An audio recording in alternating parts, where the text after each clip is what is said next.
Chapter 40, The War That Saved My Life. The Army had found the suitcase buried in the sand. It contained a radio transmitter, the sort spies used to send coded messages across the channel. The perfect Englishman really had been a spy. I became a hero. The RAF men in the airfield brought me chocolate. The WVS women pooled together a tablespoon of sugar each and gave me a whole bag. Daisy's mother from the pub hugged me whenever she saw me, and every time I went into the village, I was greeted with smiles and shouts of, "There's our little spy catcher," or "There's our good lass." It was as if I'd been born in the village, as if I'd been born with 2 strong feet, as if I really was someone important, someone loved. Jamie made me repeat the story over and over again. "Tell me," he'd beg, "tell me your hero story." Maggie wrote from her school, "Ooh, I wish I'd been with you. I might have been, if I'd been home. I wish I had been, or I wish you had been," I wrote back. "You wouldn't mind sharing the honors?" she replied. I wouldn't have minded at all. It would have been easier. Hero wasn't a word I was used to hearing. The admiration was interesting, but the attention made me feel unsettled. "Say it again," Jamie, giggling, said. "Tell me what you told the first officer." "He looked at my bad foot," I said, and I said, "My foot's a long way from my brain." "And you were right," Jamie said. "Yes," said Susan. She was. Of course, the part that was frightening was that there had been an actual spy, a real spy, sent to make the invasion easier. When the air raid sirens started up again, it was hard not to be very afraid. "But you caught him," Jamie said. "I caught 1 spy," I said. 1. The sirens had started earlier than usual that evening. While we were still eating, we carried our plates to the shelter with us. "And now he's dead," Jamie said, chewing with his mouth open. "We took him out into the field, lined him up, and pow!" He mimed firing a gun. I flinched. "Probably not," Susan said. I asked. Jamie narrowed his eyes. "What'd we do then?"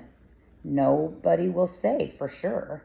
I picked through the boiled potatoes on my plate. Susan had left the peels on because peeling potatoes wasted food, and we weren't allowed to waste food in wartime. I didn't like the peels. England had a lot of potatoes. We were supposed to eat them every day. "Probably turned him," Susan said. "Made him a double agent? That means the government would force him to send false messages back to Germany with that transmitter of his." "They'd make him tell lies," I said. "Yes," Susan said. Jamie scowled. "I wouldn't do that. If the Germans caught me..." "I would," I said. "If he doesn't lie, they'll shoot him. I'd lie if I had to." Now, sometimes the German planes attacked in daylight. If they were far away, Jamie and I stood in the field and watched them, shielding our eyes against the sun. The planes looked like swarms of insects buzzing in circles in the sky until one plummeted, leaving a trail of smoke. From such a distance, I couldn't tell the English planes from the German ones, but Jamie could. "One of ours," he'd say, or "one of theirs." Sometimes we could see the puff of a parachute opening as a pilot bailed out. I always hoped for that puff, even when the plane was German. 2 of the pilots who had come for Christmas dinner had died. When Jamie found out, he cried himself to sleep. I thought of their faces, how they'd laughed and played with Jamie. Unlike Jamie, I hadn't remembered their names. I'd been too upset that day about my green dress. I understood why I'd been upset on Christmas. I'd felt overwhelmed. I really couldn't help myself. But now, thinking back, it seemed a little silly to be unhappy about a dress when the pilots were dead. If I had to do it over, I would at least have learned their names. England lost planes every day. Germany lost more. New planes flew into our airfield from the north of England. New pilots came straight from their training fields. They went up every day, and not all of them came back. "We had to win this battle," Susan said, "or we would lose the war." On the radio, Prime Minister Churchill said, "Never in the field of human conflict was so much owed by so many to so few." It meant the pilots were saving us all. It meant they were the only thing keeping the Germans away. September came. I quit attracting so much attention in the village. A week ago, British planes had attacked Berlin, the first time we'd taken the war onto German soil. Fred cackled in delight. We'll show 'em now. A small piece of a damaged German plane had come down on the edge of the Thorntons' wheat fields. Fred gave it to me to take to Jamie. How do you know it's German? I asked, turning the scrap metal over in my hands.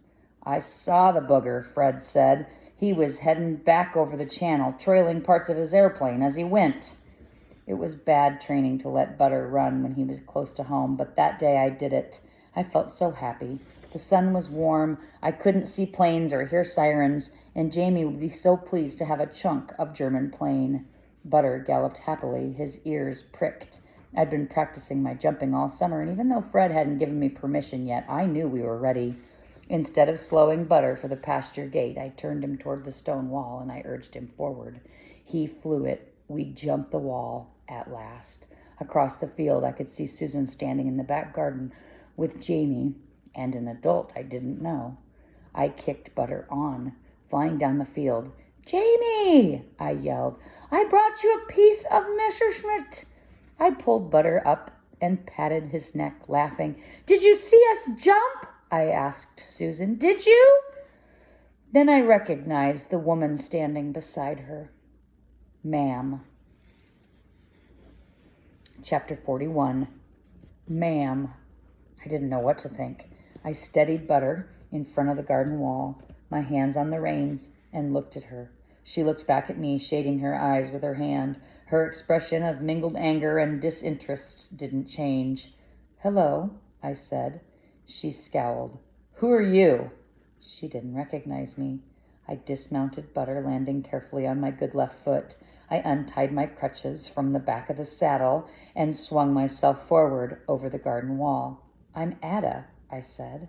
Her expression turned to outrage as she realized who I was.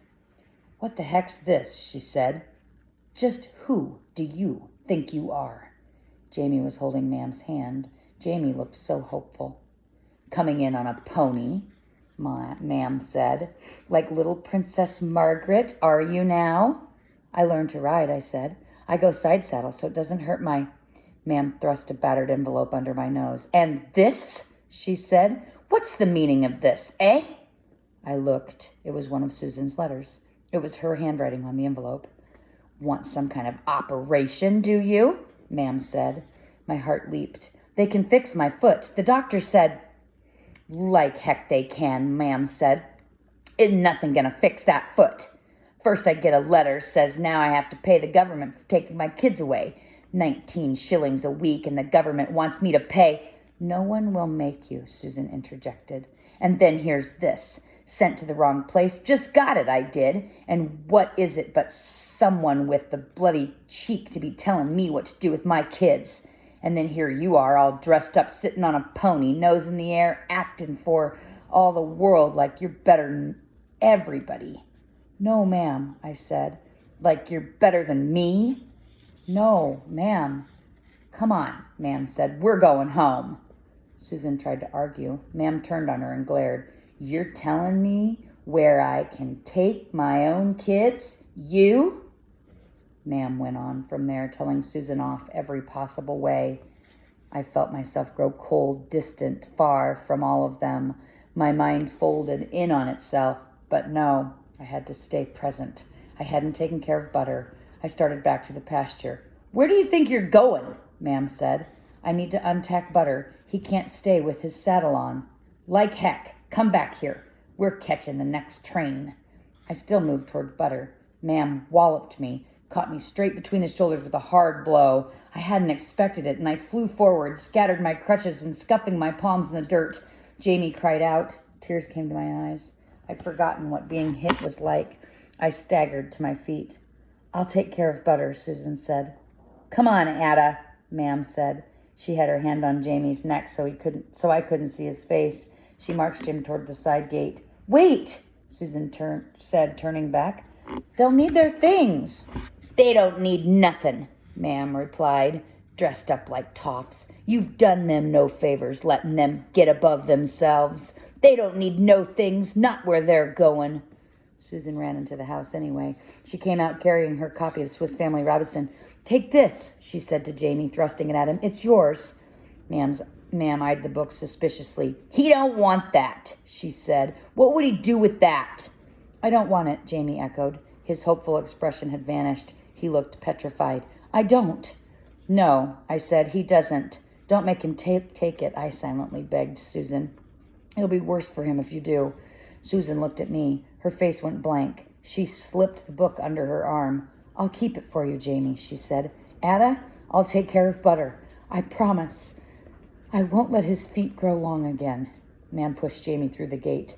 Susan said, No. She said, You don't have to go, Ada. Jamie, you can stay with me. I'll fix it. I promise. You can stay. Ma'am scowled.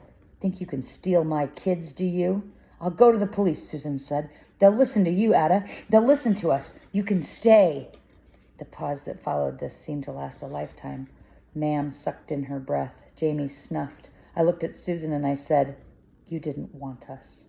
Susan looked straight back at me. She said, That was last year. I want you now. But Jamie was holding Ma'am's hand. The police might let me stay with Susan, but they'd have no reason to take Jamie from Ma'am. Ma'am never locked Jamie up. I said, I can't leave Jamie. Susan looked back at me and very slowly nodded.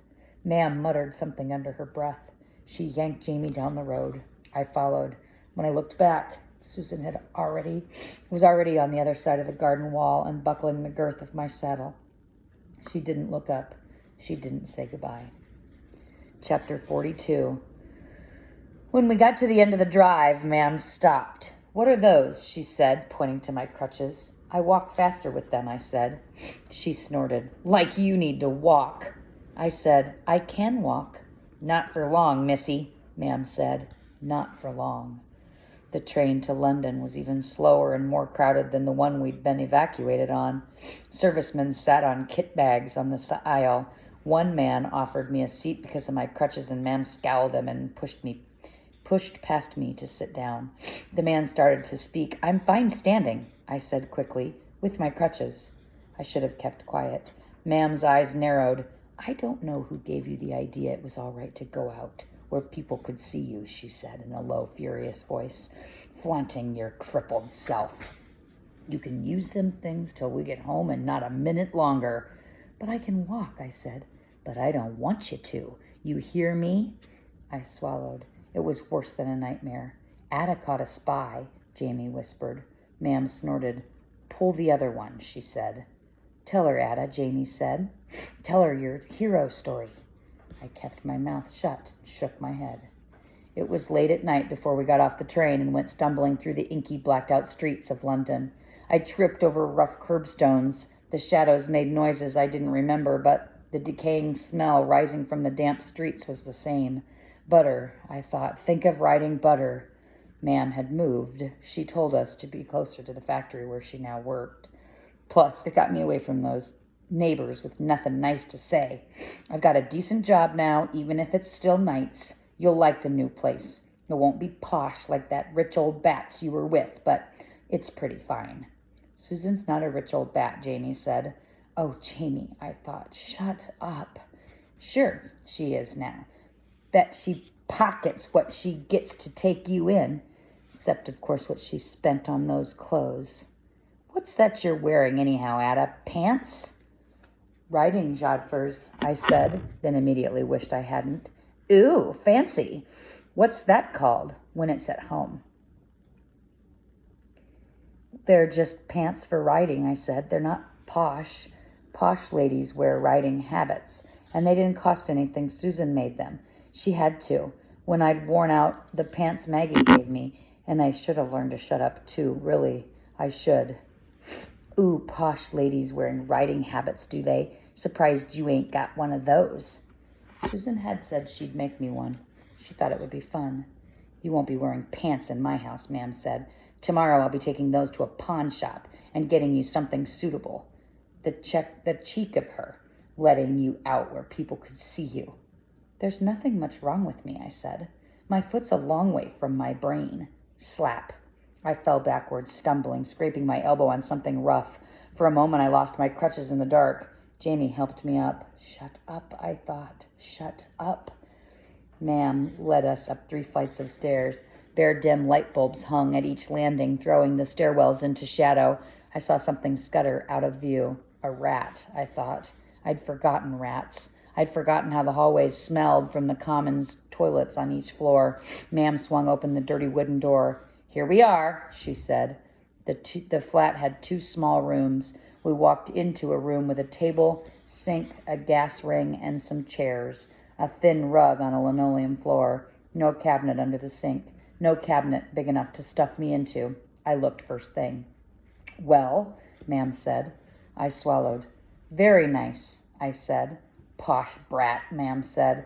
"I can see I'm going to have to beat the top out of you." She picked up one of the chairs near the table. "We'll put this right by the window," she said. "That way you'll be comfy, looking out." What was I supposed to say?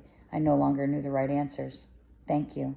"I see we got Miss Manners living with us now. Thinks she's too good for the rest of us?" Ma'am showed us the other room, containing our old wardrobe and a new bed. No sheets, just a rough blanket and a pillow and a mattress. Until we'd gone to live with Susan, I was used to beds like this. I would have thought the flat was fine, fancy even, with more than one room. "I had to take off work tonight to fetch you," Ma'am said. "I'm going down to the pub for a pint. You two better go to sleep. Ada, I'll find you a bucket." It took me a moment to realize why she thought I needed a bucket. "I'd rather just use the toilet," I said. "I usually do now." Ma'am said, each word heavy and solid. "You ain't going out of this room. Got that?" she continued. "'Cause I don't need the world shaming me for having a crippled girl. I don't care what you did somewhere else. You're with me again, and you'll do as I say. You disobey me, I'll make you wish you hadn't. You're a cripple. That's all you are. A cripple and nothing but a cripple. You've never been anything else. Got it?" I said, "Susan wasn't ashamed of me." "Well, bully for her. She should have been." Ma'am's eyes glittered. "Disobey me," she said, pointing at Jamie, "and I'll take it out on him. Got that?"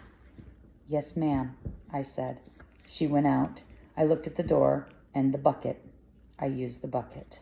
Jamie and I lie on the mattress in the hot bedroom. "I can't sleep," Jamie whimpered. "I need Bovril." "Susan will take care of him," I whispered. "I need him," Jamie said. "I can't sleep." "I know," I said. "I know." Jamie said, "What happened? Why is Ma'am so angry?" "We look different," I said. "So?" I took a deep breath. Part of me felt like it was all my fault for being too posh, for getting above myself, for not being the sort of daughter Ma'am could love, for being a cripple. And yet, Ma'am could have fixed my foot. She could have fixed it when I was a baby, and she could fix it now. She didn't want to. She wanted me to be a cripple. It didn't make sense. The moon rose. I watched the patterns its lights made on the ceiling. A cripple, and nothing but a cripple. "Jamie," I said, poking him. "I caught a spy." "I know," he said, "and I learned to ride Butter, and we jumped the stone wall. Fred needs me." Said Jamie, rolling over. "And I can read and write and knit and sew. I helped the soldiers during the Dunkirk week, and Maggie and Daisy like me." I said, "Susan loves you," Jamie said. "She loves both of us," I said. "I know," said Jamie. He sniffed. "I want Bovril." I didn't reply. I drifted off to sleep sometime before Ma'am came home. And as I did, I thought one word: war. At last I understood what I was fighting and why, and Ma'am had no idea how strong a fighter I'd become.